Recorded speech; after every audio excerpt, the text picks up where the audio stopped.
Bonjour à tous, on va quitter Rochefort le temps d'une parenthèse et rejoindre Manon à bord du Français, découvrir un bateau, un trois-mâts magnifique sur lequel on retrouve quelques gabiers de l'Hermione qui naviguent de temps en temps dessus. C'était pas un navire français à l'époque, je ne me rappelle plus l'armateur, mais ça Manon va vous le raconter.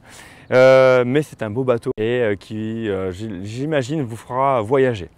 Bienvenue à bord du Français, je suis Manon, on est à La Rochelle et je vais vous présenter le Français. Donc on se trouve en face du bateau Le Français qui est un trois-mâts qui a été fabriqué au Danemark en 1948 et qui s'appelait à l'origine le Casquelotte. Alors pourquoi le Casquelotte? Parce qu'avant il était peint tout en noir et ça veut dire cachalot en danois. Quand il était au Danois, il permettait de ramener des marchandises du Danemark au Groenland. Après il a été aux Anglais, il a servi notamment dans de nombreux films. Et après, il a été racheté en 2018 par les Français pour être ici à La Rochelle et à Saint-Malo et partout en France. Du coup, maintenant, le Français sert notamment à accueillir l'école des pôles pour faire des ateliers polaires, en l'occurrence, qui permettent de sensibiliser les plus jeunes au dérèglement climatique via les régions polaires. Ce sont des ateliers qui durent environ 3 heures. On amène les enfants à bord du bateau, notamment dans l'entrepont.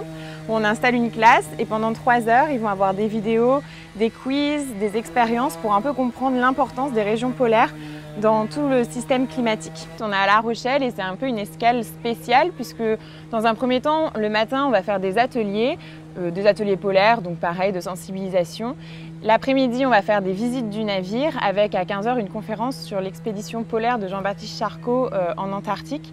Et le soir, on a un escape game où il faut sauver le monde dans l'entrepont où les personnes ont 1 heure pour sortir et sauver les résultats d'expérience de Heidi Sevestre, la glaciologue qui est aussi qui fait partie aussi de notre conseil d'administration. Du coup, tout au long de l'année scolaire, on a des escales, on a fait notamment Rouen, Cherbourg, Saint-Malo, Saint-Brieuc, et on est même allé jusqu'à Bordeaux, on se rapproche un peu de l'Antarctique finalement.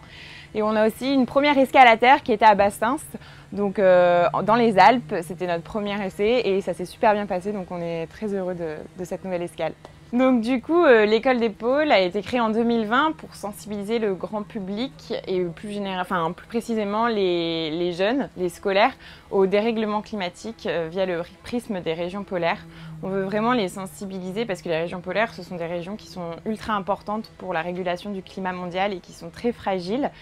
Et en même temps, on veut faire ça sur des trois-mâts pour justement avoir le côté émerveillant et aussi pour décomplexer, que ce ne soit pas un sujet anxiogène pour les enfants. Donc si vous voulez en savoir plus sur l'école des pôles, nos actions, ce qu'on fait auprès des jeunes, vous pouvez nous suivre sur nos réseaux sociaux et également aller voir sur notre site internet écoledespôles.fr.